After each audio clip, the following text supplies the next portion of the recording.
To set the record straight, kanina nabanggit din ni Coach Torres, we even joked about it na may ligang labas ka pa daw. Set the record straight, may ligang labas ka nga ba? For my family, ginawa ko lang. Pero yung ganung kalaking halaga, hindi totoo yun. Never. Kasi hindi naman ako tumatanggap ng ganung kalaki dahil ayun nga, utang na loob ko yun doon sa Vista Laia na pinaglaruan ko. Dahil malapit sila sa akin, taga Las Piñas sila, malapit yung Las Piñas sa Alabang. So, simula bata ako, kumbaga, inalagaan na nila ako, nila Boss Jack, Boss Big, yun. Kev, how do you block out the noise? Kasi parang ang dating every move na ginagawa mo merong criticism na...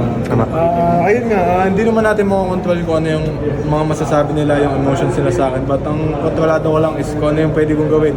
Kumbaga, ano lang naman yan kumbaga keyboard warrior lang yan wala naman akong mapapala dyan, wala akong matututunan dyan. Pero, ayun nga, once na nakikita ko kung sila, added motivation din yan na kailangan ko pang mag-strive for more.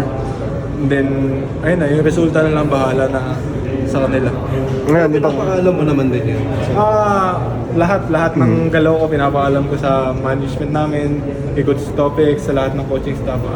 Then may basbas naman sila na, ayun, ingatan mo lang sarili mo kasi rule number 1 namin sa team, use your best judgment Kumbaga, kung anong gusto mong gawin mo sa buhay, gawin mo lang basta yung team nakasalalay dyan sa lahat ng gagawin mo. Good.